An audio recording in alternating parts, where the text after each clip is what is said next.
안녕하세요. 2년가량의 짧은 결혼 생활을 하다가 종지부를 찍은 30대 여자입니다.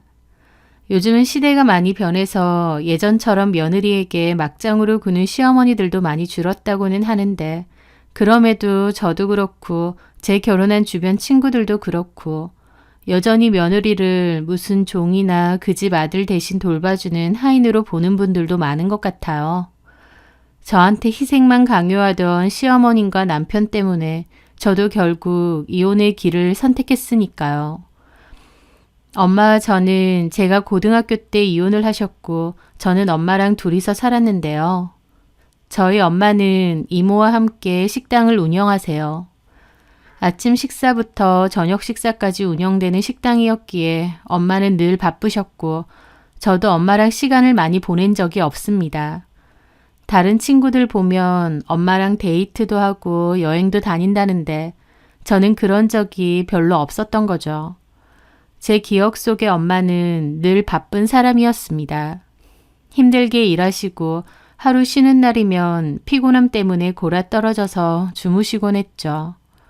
저도 대학교 올라가고 직장 다니고 하면서 제 생활이 바빴다 보니 엄마랑은 더더욱 별로 교류가 없었습니다. 엄마가 혼자서 저 키우려고 아등바등 하신 걸 알았기에 엄마가 안쓰럽게 느껴지면서도 또 엄마랑의 추억이 별로 없었기에 아쉽기도 했죠. 그러다가 제가 29이 되던 해였습니다. 저는 엄마에게 결혼하려는 남자가 있다고 했어요. 엄마는 저번에 남자친구 사귄다고 했는데 그 남자냐고 하시더군요. 저는 맞다고 했습니다. 1년 반 정도 사귄 남자친구가 있었고 결혼도 하고 싶었어요. 엄마는 제가 결혼을 한다고 하니 저에게 통장 하나를 건네시더군요. 너 결혼한다고 하면 주려고 했었다면서요. 그 통장을 열어봤는데 통장에는 1억이 넘는 돈이 들어있었습니다. 저는 몹시 놀랄 수밖에 없었죠. 엄마는 그동안 일하느라 바빠서 너랑 시간도 많이 못 보내고 정도 많이 못 줘서 미안하다고 그 돈 결혼하는데 보태라고 하셨습니다. 엄마에게 참 죄송하고도 감사하더군요. 왜냐면 결혼을 준비하고 있지만 결혼 자금이 그렇게 넉넉한 건 아니었거든요. 저는 직장 생활하면서 5천만 원 정도 모아둔 돈이 있었고요. 남자친구는 집에서 해주는 돈까지 다 해봤자 2천만 원이 겨우 넘는다고 했습니다. 둘이 합쳐도 7천이다 보니 전세를 구하려고 해도 무조건 대출을 해야 했죠.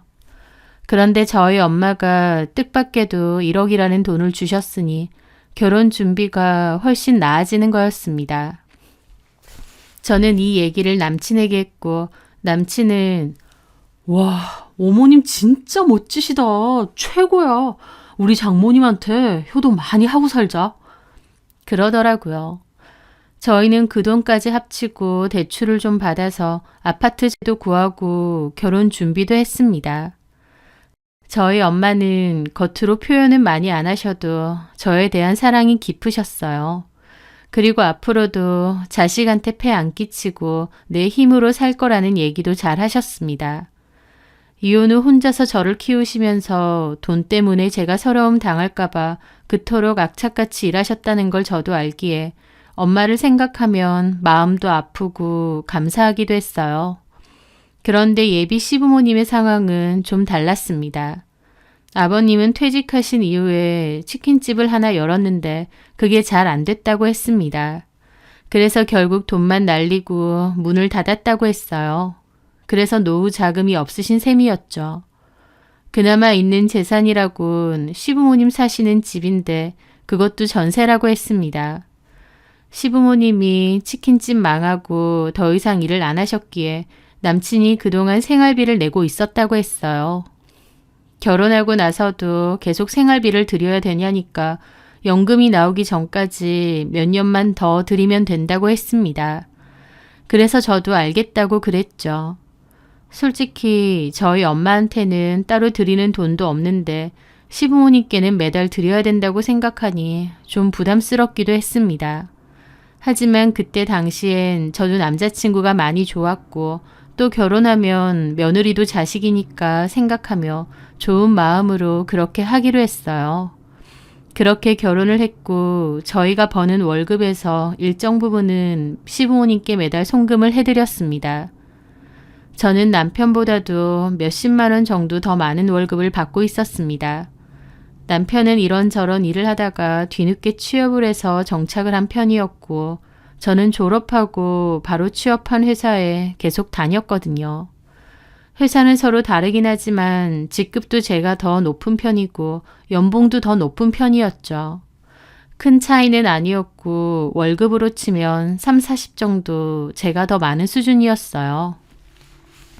남편과 저는 월급을 합쳐서 생활비도 쓰고 적금도 모았는데 매달 시부모님께 적지 않은 생활비를 드리고 있다 보니 엄밀히 말하면 결혼 생활에 있어서 제 돈이 훨씬 더 많이 쓰이고 있는 상황이었습니다. 하지만 네 돈 얼마, 내 돈 얼마 이런 거 따질 이유도 없고 좋은 게 좋은 거다라고 생각하며 살았습니다. 저희 부모님은 이혼을 하셨다 보니 저는 이혼하는 일 없이 행복하게 잘 살고 싶다는 꿈이 컸어요. 그래서 뭔가 불합리한 부분이 눈에 보이더라도 좋은 게 좋은 거다 하고 참고 삭히면서 넘어갔던 것 같아요. 그리고 제 딴에는 시부모님에게도 잘하려고 노력했습니다. 거창하고 대단하게 잘하려는 건 아닐지라도 그래도 제 나름대로는 노력한 거였죠. 2, 3주에 한 번은 시부모님을 뵈러 주말에 시댁에 갔습니다. 가서 식사도 챙겨드리고 말벗도 해드리고 어디 모시고 나가기도 했죠. 틈틈이 보너스 받으면 시부모님께 용돈을 드린 적도 있고 기념일이 아니더라도 선물도 한 번씩 챙겼습니다. 제 모습에 시부모님은 고마워하셨어요. 우리 아들은 이런 거 생전 챙기는 법이 없는데 며느리가 다르긴 다르다고 하시면서요. 초반에는 많이 고마워하셨지만 나중에는 당연하게 생각하시긴 했지만요. 그런데 시간이 지나갈수록 저는 남편에게 서운한 마음이 생겨나기 시작했습니다. 왜냐하면 저는 시부모님에게 잘하려고 나름 노력하는 데 비해 남편은 저희 엄마를 위해서 노력하는 부분이 거의 없었거든요. 명절이나 생신 같은 행사 때 말곤 따로 저희 엄마 찾아가는 일도 일절 없었고 따로 식사를 한 적도 없습니다. 당연히 안부 전화도 한 적이 없고요. 저 같은 경우는 종종 시부모님께 안부 전화를 드렸고 또 시부모님도 저에게 거리낌 없이 전화를 잘 하셨어요. 아들은 무뚝뚝하고 전화 받아도 시큰둥한데 저는 싹싹하게 얘기도 잘 들어드리고 챙기려고 하니 제가 더 편하다고 하시면서요. 어쩔 땐 회사에서 일하느라 바쁜데 전화해서 2, 30분 동안 일방적으로 얘기를 하셔서 제가 끊지도 못하고 쩔쩔맨 적도 있습니다. 하지만 그에 반해 남편은 저희 엄마에게 전화 한 통 드린 적이 없어요. 하다못해 안부 문자나 카톡이라도 한 통 보낼 수도 있는 건데 그런 것도 없었습니다. 한 번은 제가 섭섭한 마음에 물어본 적도 있어요. 자기야, 근데 자기는 왜 우리 엄마한테는 한 번도 전화 안 드려? 아, 뭐 때문에 전화를 드려야 돼? 그냥 안부 전화지. 나 좀 어색한데. 그냥 다음에 한번 찾아가서 식사 대접할게. 전화하는 건 좀... 그러면서 피하더라고요. 말은 저렇게 하는데 그렇다고 따로 식사 대접한 적도 없습니다. 저는 남편의 말과 행동이 섭섭하더라고요. 솔직히 저라고 뭐 대단하게 시부모님하고 할 말이 많겠나요? 그냥 궁금하지 않아도 이런저런 거 물어보고 안부 인사 드리고 하는 거죠. 시부모님도 저는 잘 알지도 못하는 얘기를 한참이나 하실 때도 많고 했던 얘기를 여러 번 반복하실 때도 많습니다. 저는 누구인지도 모르는 시부모님 지인들 얘기를 열심히 맞장구 쳐드리면서 들을 때가 많습니다. 저희 엄마가 남편이 통화한다고 해서 줄줄이 얘기하실 분도 아니고 그냥 가볍게 안부 정도만 주고받으실 분인데도 남편은 저희 엄마에게 그런 작은 노력조차 하지 않는 것 같았죠. 가만 결혼 생활을 이어가다 보니 남편은 연애 때 제가 알던 사람과는 참 많이 달랐습니다. 제가 연애 때 남편을 좋게 보고 결혼까지 생각했던 건 부지런하고 성실한 데다 어른스러운 면 때문이었어요. 뭔가 묵묵하게 본인 일 열심히 하고 그런 게 참 좋아 보였거든요. 게다가 연애 때 여행을 간 적이 있었는데 여행지에서 설거지나 청소를 엄청 열심히 하는 겁니다. 그걸 보고 참 부지런하고 청결한 사람이구나 생각했어요. 그래서 제가 그때 오빠 청소 진짜 열심히 한다. 지저분한 거 싫어하나 봐. 나 집 지저분한 거 못 보거든. 깔끔한 게 좋잖아. 라고 했습니다. 깔끔 떠는 게 제 눈에도 참 좋아 보이더라고요. 그런데요. 막상 결혼해보니 웬걸 집에서 손 하나 까딱 안 하려고 하는 겁니다. 청소, 빨래, 설거지 그 어느 하나 손대는 법이 없었어요. 그런데 그 와중에 지저분한 거 싫다고 저한테 잔소리를 하더라고요. 저도 뭐라고 했죠. 나도 똑같이 나가서 일하는 사람인데 왜 당신은 안 하고 나한테만 자꾸 집안일 하라고 하느냐고요. 그랬더니 집안일은 여자가 하는 거고 제가 할 일이랍니다. 내가 살림이 주 업무인 전업주부인 것도 아니고 이게 왜 내가 할 일이냐고 하니 남편은 그래도 남자 할 일이 있고 여자 할 일이 있다며 이건 제가 할 일이래요. 결혼 전과는 완전 얘기가 달라진 거죠. 결혼 전엔 저한테 호감을 얻으려고 집안일도 열심히 하는 척하고 부지런한 척했지만 결혼하고 나니 그런 모습은 온데간데 없어졌습니다. 그 일로 당연히 많이 부딪혔어요. 그런데 문제는 남편은 그렇게 싸우고 나면 성난 얼굴로 며칠이고 입 닫고 아무 말을 안 합니다. 그게 사람 미치게 하는 거죠. 지금 생각해보면 남편이 그러면 저도 똑같이 말 안 하고 버텼어야 되는데 저는 성격상 그런 걸 못 참아 했어요. 차라리 큰 소리로 싸우고 부딪히는 게 낫지 입 꾹 닫고 아무 말 안 하면 미치고 팔짝 뛰겠더라고요. 그래서 결국 제가 먼저 말 걸고 토라진 남편 풀어주고 제가 져줬던 겁니다.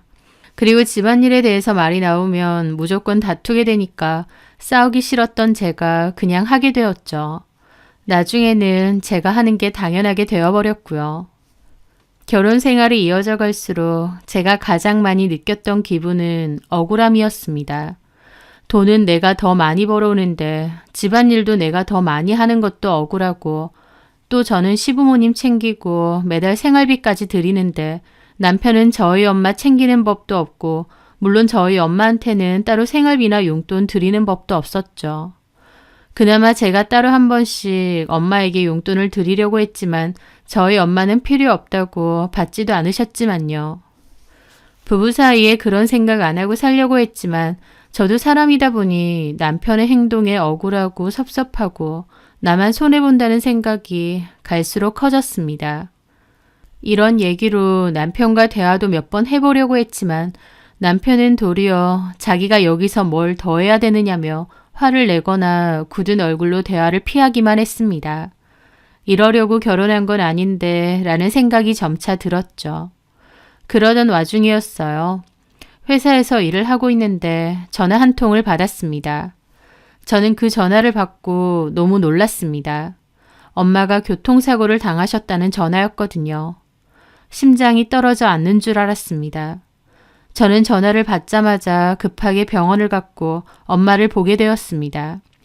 엄마가 길을 건너려다 횡단보도를 불법으로 확 지나가는 스쿠터랑 부딪히셨다고 하더군요. 그나마 정면으로 부딪힌 건 아니었고 스치듯 부딪힌 거라 천만다행으로 심하게 다치신 건 아니라고 했습니다. 다만 엄마가 넘어지는 과정에서 골반과 다리를 좀 다치셨어요. 급하게 치료를 받았고 한동안은 요양을 하셔야 된다고 하더군요. 저는 남편에게도 전화를 했습니다. 남편은 퇴근 후 병원으로 저희 엄마를 보러 왔어요. 엄마가 남편더러 엄마 당신은 괜찮으니까 집에 가서 쉬라고 하셨기에 남편은 온 지 1시간도 안 돼서 다시 집으로 돌아갔습니다. 엄마가 저한테도 집에 가라고 하셨지만 거동이 불편하신데 제가 어떻게 가겠나요? 제가 옆에서 엄마를 도와드리기로 했어요. 그렇게 저는 입원한 엄마 옆을 지켰습니다. 낮에는 간병인을 쓰고 저녁에는 제가 퇴근하고 와서 엄마를 보살펴드렸죠. 엄마는 미안하다고 하셨지만 저는 그런 말씀 마시라고 했습니다. 딸 자식이 이런 것도 안 하겠느냐고요. 그렇게 입원 기간이 끝나고 집으로 퇴원은 하셨지만 당분간은 조심해야 된다고 하더군요. 게다가 엄마도 여전히 거동이 편하지는 않으셨고요. 그래서 저는 엄마 퇴원 후에도 친정을 오다니며 엄마의 간병을 도왔습니다. 원래는 주말에 시댁에도 한 번씩 갔지만 그맘때는 시댁도 아예 안 갔어요. 엄마를 돌봐야 해서 갈 수가 없었죠. 그리고 한 번씩은 엄마 집에서 잠까지 그냥 자고 바로 회사로 출근할 때도 있었습니다. 그게 체력적으로 꽤나 힘들고 피곤한 일이어서 그맘때 입안이 다 헐었지만 엄마가 아프시다는데 그 정도는 당연히 해야 했습니다. 엄마는 괜찮다고 더 이상 오지 말라고 하셨지만 완전히 회복되신 게 아니다 보니 저는 계속 엄마 집으로 갔습니다. 그리고 좋은 것도 있었어요. 그동안은 바쁜 엄마와 시간을 못 보냈는데 그 기간 동안 엄마랑 참 많은 대화를 나눴거든요. 엄마랑 같이 얘기하고 밥 해 먹고 TV도 보고 그전에는 그렇게 못 해봤기에 그 시간들이 참 저에게는 행복한 시간이었습니다. 엄마도 너무 좋다고 하셨고요. 저는 엄마의 거동이 많이 편해지실 때까진 친정으로 가려고 했습니다. 기간으로 쳐도 한 달 정도였죠. 그런데 그맘때쯤 남편이 저에게 불만을 터뜨리는 겁니다. 이제 친정에는 그만 좀 가도 되는 거 아니냐고요. 엄마가 아직 움직이시는 게 편하시진 않으셔서. 시간 꽤 지났잖아. 도대체 언제까지 갈 건데? 그래봤자 한 달 조금 지났어. 내가 말은 안 했는데 집 꼬라지 좀 봐라. 집 상태도 개판인데 너는 허구한 날 친정만 가고. 그 말에 저는 어처구니가 없었습니다. 집 지저분한 거야 다 남편이 그렇게 한 것이었습니다. 그리고 본인이 어지른 건 본인이 치우면 되지 그걸 제 탓을 하고 있는 거예요. 제가 그래도 집에 들르면 세탁기도 돌리고 화장실 청소도 해놓고 가는데 남편은 제가 없으면 손 하나 까딱 안 하는지 집이 늘 너저분한 상태더라고요. 그럼 오빠가 치우면 되잖아. 아니 보자 하니까 좀 너무한 거 아니야? 당신 할 일은 제대로 하지도 않고 장모님만 모시면 다냐고. 집 꼬라지도 이 모양이고 나도 맨날 배달 음식으로 대충 때워서 요즘 몸도 안 좋고 컨디션도 안 좋아. 얼굴에도 뭐 엄청났잖아.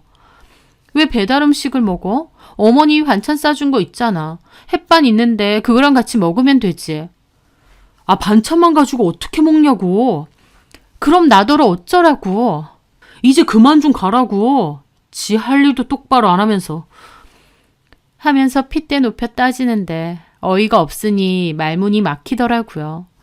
자기가 무슨 3-4살 어린애도 아니고 다 혼자 할 수 있는 일들 아닌가요? 제가 놀러 다니는 것도 아니고 친정엄마 아프셔서 간병 다니는데 본인 안 챙겨줬다고 징징거리며 따지는 겁니다. 내가 싸우기 싫어서 여태껏 말 안 했는데 그게 도대체 왜 내가 할 일이야? 나도 똑같이 나가서 돈 벌어오거든? 또 저 소리네. 그래, 대단하다, 대단해. 근데 나는 네가 이렇게 억세고 기센 여잔 줄 알았으면 너랑 결혼 안 했어. 라는 겁니다. 나도 마찬가지지. 오빠가 이렇게 이기적이고 본인 생각만 하는 줄 알았으면 나도 결혼했겠어? 뭐? 지금 말 다 했어? 하면서 인상을 막 쓰는 겁니다. 본인이 먼저 이럴 줄 알았으면 결혼 안 했을 거다 그래놓고 제가 그렇게 말하니 눈을 희번뜩 하더라고요. 남편은 본인이 듣기 싫은 소리를 하면 더 화를 내고는 자리를 피해버립니다. 어쩔 때는 리모컨이나 곽휴지를 던질 때도 있었죠. 장모님이 사고가 나서 다치셨고 아내가 간병하러 다니는 상황이고 힘들고 피곤해서 얼굴 헬쑥해져서 다니는데 오히려 고생한다고 위로해주고 제 짐을 덜어주려고 노력하지는 못할 망정 저를 무슨 집안일 해주는 하녀 취급하고 있는 겁니다. 그리고 지 기분 나쁘면 성질 있는 대로 내면서 분위기 안 좋게 만들고요. 저는 남편한테 너무 큰 실망을 했어요. 그리고 남편이 그렇게 말해도 보란듯이 내 엄마 챙기러 가겠다고 생각했죠. 그렇게 다음날 다소 심란한 기분으로 친정을 가는데 남편으로부터 문자가 하나 왔더군요. 오늘도 어디 친정 가기만 해봐. 나 가만 안 있어. 라고요. 어이가 없었습니다. 저는 그 문자를 씹고 보란듯이 친정에 갔어요. 하지만 친정에 가서도 제가 표정이 안 좋으니 엄마도 물어보시더라고요. 표정이 왜 그래? 회사에서 무슨 일 있었니? 아니, 엄마. 엄마 이제 많이 좋아졌으니까 내일부터는 오지 마. 아직 불편하시잖아요. 이 정도면 엄마 혼자 충분히 다녀. 천천히 다니면 되는 거고 또 슬슬 일도 좀 해야 되고. 이모가 어련히 알아서 하시잖아요. 엄마는 이 기회에 푹 좀 쉬세요. 많이 쉬었어, 이 정도면. 그리고 너도 이제 굳이 올 필요 없으니까 내일부터는 오지 마. 엄마는 이제 안 와도 된다고 하셨지만 저는 여전히 엄마가 걱정되더라고요. 그런데 그때 저희 시어머니에게 전화가 온 겁니다.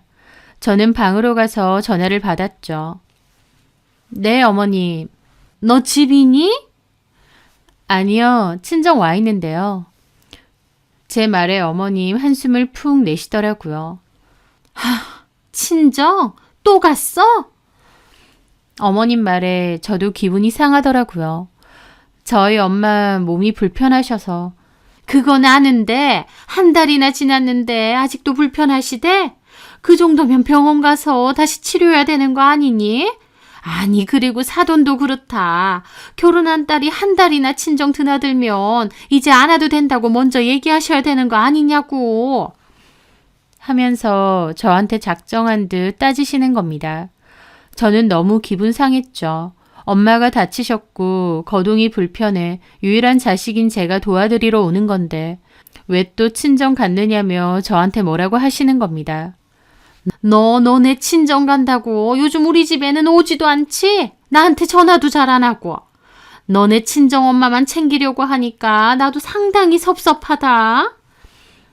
어머님, 다른 것도 아니고 저희 엄마 다치신 거잖아요. 아예 못 움직이시는 것도 아니잖아. 게다가 뭐 엄청 크게 다친 것도 아니고. 어머님, 어떻게 그렇게 말을 하세요? 내가 뭘 어쨌다고. 한 달이나 친정 쏘다녔으면 너도 할 만큼 한 거다. 너 결혼했으면 출가 외인이야. 친정 쏘다닌다고 집도 엉망진창해. 경식이한테는 아예 신경도 안 쓴다며? 내가 어제 갔는데 배달 음식을 어찌나 시켜 먹었는지 일회용품이 산더미더라. 내 아들은 그런 거 먹고 있는데 너는 너네 엄마만 챙기면 다야? 누가 그 엄마의 그 아들 아니랄까봐 자기 아들 배달 음식 좀 먹었다고 생 난리인 겁니다. 어머님, 좀 너무하시네요. 경식 씨가 어린애예요. 본인이 알아서 해 먹으면 되죠. 제가 없으면 밥 못 먹는데요. 그리고 배달 음식 먹기 싫으면 어머님 댁 가서 식사하고 오면 되잖아요. 거리가 먼 것도 아니고 퇴근길에 잠깐 들리면 되는데. 그리고 저 여기 놀러 온 거 아니고 엄마가 아프셔서 간병 도와드리러 온 겁니다. 근데 어떻게 그렇게 말을 하세요? 아, 너네 엄마가 죽을 병 걸렸니? 그거 좀 다친 거 가지고. 저 그 말에 인내심이 뚝 끊어지더라고요. 지금 뭐라고 하셨어요? 내 말이 틀렸어? 결혼했으면 네 가정 먼저 챙겨야 될 거 아니냐고. 한 달 넘게 친정 드나들면서 시부모고 남편은 나 몰라라는데 네가 잘하고 있는 거야? 네 할도리는 똑바로 하고 가든지. 어머님, 경식 씨도 자꾸 저한테 할도리라고 하던데 그게 왜 제가 할 도리인가요? 얘 말하는 것 봐라. 결혼한 여자가 집안일하고 남편 챙기고 시부모 봉양하는 건 당연한 거 아니야? 시부모님은 제가 하는 것들이 다 당연하다고 생각하시더군요. 아, 그런가요? 그게 결혼한 여자가 할 일이에요? 그러면 그렇게 할게요. 대신 저 회사는 그만두겠습니다. 뭐야? 그렇잖아요. 집안일하고 시부모님 봉양하는 게 여자가 할 일이면 돈 벌어오는 건 남자가 할 일이니까요. 저 회사에는 그만둔다고 할게요. 그리고 경식 씨 월급으로는 저희 두 사람 살기에도 빠듯하니까 어머님, 아버님한테 더 이상 생활비는 못 드립니다. 그렇게 하면 되나요? 저도 화가 나서 그렇게 말했습니다. 제 말에 어머님은 수학이 넘어지만 거품 무는 게 느껴지더라고요. 야, 너 지금 내 아들이 주는 생활비로 생색내니? 결혼했는데 어떻게 어머님 아들만 주는 생활비예요? 엄밀히 말하면 저희 부부가 같이 드리는 거지. 그렇게 안 받는데 너 아주 웃기는 애다. 너네 엄마 바꿔봐라. 딸 자식 교육을 아주 엉망진창으로 시켰어. 시어머니한테 바락바락 대드는 꼴하며 생활비로 협박을 해. 그리고 결혼할 딸 자식 아득바득 불러내는 너네 엄마도 참 이해가 안 된다. 어머님은 너네 엄마 거리면서 저러는데 저도 어디 끝까지 가보자 싶었습니다. 저는 어머님하고 어머님 아들이 더 이해 안 돼요. 다음에 어머님 아프셔도 절대 그 누구한테도 간병 부탁하지 마시고 혼자서 알아서 하세요. 뭐야? 저는 그렇게 전화 끊었습니다. 제가 방에서 큰 소리를 내고 싸우니 엄마가 방문을 여시더라고요. 왜 그래? 무슨 일인데? 저는 결국 엄마에게 자초지종을 다 털어놨습니다. 가만히 듣던 엄마도 화가 머리 끝까지 나셨어요. 다 큰 지네 아들은 뭐하고 너한테만 자꾸 도리우는 한다니? 내 말이. 나 참, 너 그래서 어떡하고 싶은데? 모르겠어. 솔직히 마음 같으면 그냥 갈라서고 싶기도 해. 남편도 완전 지 밖에 모르는 철부지고 어머님 아버님도 지네 아들만 싸고 돌고. 솔직히 어쩔 때는 내가 남편 뒤치다꺼리하고 대리 효도하려고 결혼했나 싶을 정도야. 엄마는 한숨을 내쉬더라고요. 혜진이 네 인생이니까 네가 잘 결정해. 어떤 일이든 후회가 안 남을 순 없지만 그래도 후회를 최소한 적게 하는 쪽이 어떤 건지 네가 잘 생각해보고 결정해. 솔직한 말로 엄마 입장에선 너 그런 취급받는다 생각하니 피가 거꾸로 솟는다. 엄마가 비록 바쁘다는 핑계로 너한테 신경은 좀 덜 썼을지언정 그래도 엄마한테 네가 엄마 목숨보다 더 중요하고 엄마 인생의 의미야. 너 결혼해서 행복하게 잘 살았으면 한 거지 그런 취급받고 욕먹으라고 결혼시킨 거 아니다. 엄마는 고려하지 말고 네 인생이니까 네 스스로 결정해. 엄마는 네가 뭘 선택하든 다 응원할 거니까. 저는 엄마의 말에 고개를 끄덕였습니다. 엄마 말은 곧 제가 이혼을 해도 안 해도 제 편이니까 편하게 선택하라는 얘기셨어요. 저도 솔직히 남편과 시부모님에 대한 정도 너무 떨어지고 또 저희 엄마한테 하는 모습을 보면서 결혼 생활을 계속 유지하고 싶지도 않았습니다. 자기 부모는 잘 챙기라고 그러면서 우리 엄마는 거들떠도 보지 않는 남편놈. 내 아들이나 똑바로 챙기라고 난리치는 시부모. 생활비 매달 드리고 잘 챙기려고 해도 고마운 줄도 모르고 당연한 줄만 아는 것도 지겹고 지 기분 상하면 몇 날 며칠이고 아무 말 안 하고 입 꾹 닫고 지내면서 한 번씩 집에 물건까지 던지는 남편놈도 지긋지긋했어요. 저는 심정적으로 이혼을 해야겠다고 생각했습니다. 하지만 마음을 완전히 결정하기는 쉽지 않았어요. 이혼이 쉬운 것도 아니기에 엄마 말처럼 제가 최대한 후회하지 않을 방향이 뭔지 좀 더 심사숙고하려고 했습니다. 그런데 그날 저녁 집에 돌아갔는데 남편과 시모가 저를 기다리고 있었습니다. 참 일찍도 들어온다. 오셨어요. 너 여기 앉아봐라. 그러면서 시모는 방에서 캐리어 하나를 들고 오더니 제 앞에 던지듯 놔두더군요. 저는 황당해서 어머님을 쳐다봤죠. 짐 싸. 네? 그렇게 뻔질나게 친정 드나들 것 같으면 짐 싸서 아예 나가라고. 그러는 겁니다. 저 어이가 없었죠. 이렇게 캐리어 내밀고 짐 싸라고 하면 제가 식겁하면서 잘못했다고 할 줄 알았나 싶었어요. 이혼을 하는 게 맞는 건가 고민하던 저는 시모와 남편의 태도에 이혼하는 게 맞구나. 더 고민하는 건 그냥 시간 낭비구나 깨달았습니다. 저도 화가 나서 말했어요. 네, 짐 쌀게요 그럼. 그러면서 저는 캐리어 들고 방으로 들어갔습니다. 아이고 기가 막혀서 짐 싸란다고 진짜 짐을 싸네. 무섭다 무서워. 야, 너 진짜 이렇게 할 거야? 하면서 짐을 싸고 있는 방으로 시모와 남편이 달려오더라고요. 그런데 제가 짐을 싸고 있는 걸 보고 시모와 남편이 눈이 돌아가는 겁니다. 잠깐만, 너 지금 뭐 하는 거야? 짐 싸라며. 짐 싸고 있잖아. 야, 이건 다 내 거잖아. 네, 저 남편 짐을 싸고 있었습니다. 남편은 저를 밀치듯이 하면서 제 손에 들린 자기 옷을 뺐더라고요. 야, 네 짐 싸랬더니 경식이 짐을 왜 싸고 있어? 왜냐니요. 이 집이 제 거니까요. 뭐야? 네, 그 집은 제 집입니다. 애초에 저희 엄마가 1억 보태주셨고 제 돈 5천만 원까지 더했어요. 모자란 금액의 대출도 제 이름으로 했고 엄마가 집 명의는 제 걸로 하라고 단호하게 말하셔서 제 명의로 했었습니다. 남편도 그때는 저희 엄마가 1억 보태준다는 거에 신나서 그렇게 하자고 했었고요. 이거 제 집이에요. 저희 엄마 보태주신 돈이랑 제 돈으로 했잖아요. 남편 돈으로는 결혼 자금하고 혼수 좀 넣었고요. 제 집인데 제가 왜 나가요? 나갈 거면 당연히 이 사람이 나가야죠. 제 말에 남편과 시모 입뜨악하고 있는데 저는 콧방귀 끼고 남편 짐을 마저 쌌습니다. 그랬더니 남편이 그만 못하냐고 제 손에 들린 옷을 뺏으려는 겁니다. 저도 안 뺏기려고 하고 그러면서 아웅다웅 몸싸움이 일어났어요. 그런데 남편이 그 순간 갑자기 저를 제 어깨를 거의 던지듯 밀쳤습니다. 저는 그 바람에 뒤로 날아가면서 소란 모서리에 머리까지 부딪혔죠. 눈앞이 번쩍하고 머리 뒤가 너무 아파서 잠깐 시야가 컴컴해지기까지 했습니다. 뒤통수의 고통 때문에 정신을 못 차리고 있는데 남편 놈은 흥분해서 앞에서 길길이 날뛰는 겁니다. 야, 이게 진짜 미쳤나? 누구 맘대로 나한테 나가라 말아야? 저는 엎어진 채로 머리 뒤통수를 만져보는데 손에 피가 묻어나는 겁니다. 보니까 모서리에 머리를 찍으면서 상처가 났더군요. 제 손에 피까지 묻어난 걸 보고 남편도 시모도 당황한 듯 했습니다. 피난다 쟤!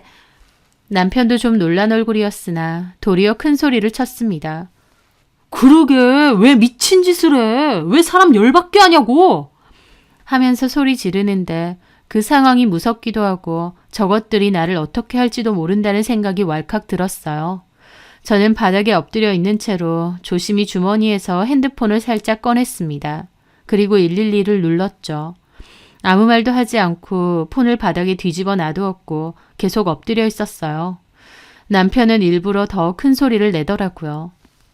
네가 까부니까 이렇게 된 거 아니야. 적당히 까불어야지. 야, 나나 우리 엄마가 틀린 말 있냐?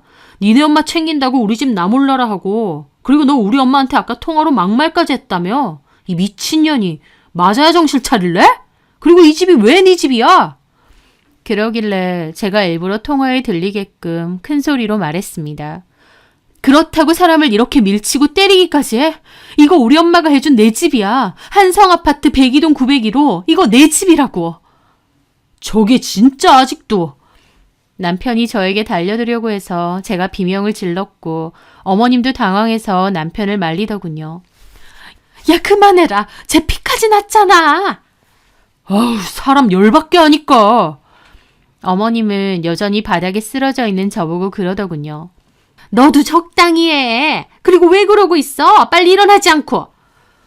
어머니, 저 머리에 피 난 거 안 보이세요? 그래서 뭐? 지금도 잘도 떠들면서 꾀병 그만 부리고 빨리 안 일어나? 저 바닥에 놓여있던 핸드폰 들고 주머니에 넣으면서 일어났습니다. 그때까지도 경찰서로 통화 연결돼 있는 상태였죠. 저희가 하는 대화도 다 들렸을 거고요. 남편은 지가 더 씩씩거리면서 캐리어를 발로 찼고 저보고 까불지 말라고 경고했습니다. 그렇게 남편과 시모가 먼저 밖으로 나갔어요. 저는 조심히 통화를 귀에 갖다 댔습니다. 빨리 좀 와주세요. 신고자분 괜찮으신가요? 아까 말하신 주소로 경찰 출동했고 5분 이내로 도착할 겁니다. 혹시 신변이 위험하신 상태이신가요? 네. 근처 안전한 곳이 따로 있나요? 화장실이나 방에 들어가셔서 방문을 닫아놓고 있으셔도 됩니다. 네, 알겠습니다. 시모는 빨리 안 나오냐고 거실에서 소리를 질렀고 그렇게 저는 따라 나가는 척 하다가 방문을 확 잠궜어요. 남편이 문을 두드리더라고요. 야, 나오라니까 왜 문을 닫고 지랄이야? 저는 일부러 전화 안 끊고 남편 목소리 들리게끔 문에 폰을 갖다 댔습니다. 시모가 쟤 혹시 어디 신고하는 거 아니냐고 했고 남편이 빨리 문 열라고 열쇠 찾아온다고 하더라고요. 금방이라도 열쇠를 찾아서 문 열 것 같아서 긴장하면서 문고리를 붙들고 있는데 다행히 얼마 되지 않아 초인종 소리 들렸습니다. 경찰이라며 문 열라고 했고 남편도 시모도 당황하는 목소리가 들렸어요. 경찰은 안에 계신 거 안다며 당장 문 열라고 계속 소리쳤습니다. 어머님은 거실에서 제가 신고했나 보다라면서 허둥지둥 거리는 소리가 들렸고 경찰이 문 안 열면 강제로 연다는 소리까지 들리니까 그제야 문을 열어준 모양이었습니다. 경찰들이 안으로 들어오는 소리가 들리자 저는 그제야 문을 열고 도망치듯 나왔어요. 그리고 경찰 뒤로 숨었습니다. 저 좀 도와주세요. 저 사람들이 저를 때리고. 경찰도 얼굴이 하얗게 질리고 손에 피가 묻은 저를 보고 놀라더군요. 신고자분 괜찮으세요? 저 울면서 머리 다친 거랑 손에 묻은 피도 보여줬습니다. 저분들하고 관계가 어떻게 되세요?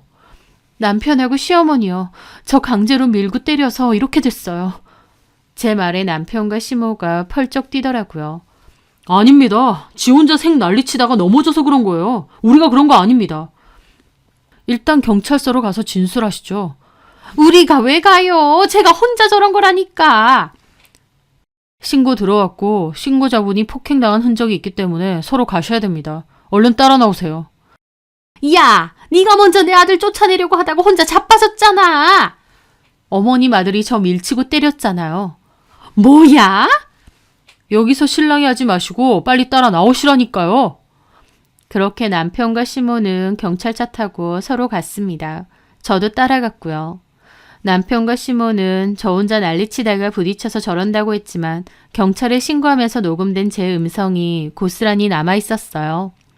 저는 병원으로 가서 진단서 떼고 폭행으로 남편을 상대로 폭행 고소도 진행했습니다. 저희 엄마 저보고 속상해서 꺼이꺼이 우시는데 저도 너무 죄송하고 속상하더라고요. 엄마와 함께 폭행을 근거로 이혼소송도 준비했고 위자료 청구도 진행하기로 했습니다. 남편 측에서는 폭행건에 대한 선처를 요구했지만 저희는 합의하지 않겠다고 했어요. 남편은 잘못했다고 그러고 시부모님도 한 번만 봐주라고 그랬지만 저는 선처 없다고 폭행까지 저질러 놓고 선처를 바라느냐 소리 질렀어요. 저는 선처 없다고 끝까지 얘기했고 결국 남편은 벌금형까지 선고받았습니다. 그 사이에 접근 금지 신청도 받아놓고 폭행에 대한 고소가 근거가 되어 이혼 사유로도 인정받았어요. 그래서 위자료 지급까지 판결을 받게 되었습니다. 비록 남편이 밀쳐서 머리는 다쳤지만 그래도 제 집도 지키고 남편 고소하고 위자료까지 받고 이혼을 하게 되었죠. 물론 그 과정이 그렇게 일사천리였던 건 아닙니다. 법원이나 경찰서도 오가고 정신적으로도 많이 지치고 힘들긴 했어요. 하지만 엄마가 옆에서 저를 잘 지켜주시고 도와주셨죠. 그렇게 남편은 벌금에 위자료까지 내고 빈털터리로 집에서도 쫓겨나게 되었습니다. 게다가 건너들으니 남편은 가정폭력으로 고소당하고 이혼당한 게 회사에도 소문이 퍼져 눈총 제대로 받으면서 회사에 다닌다고 하더군요.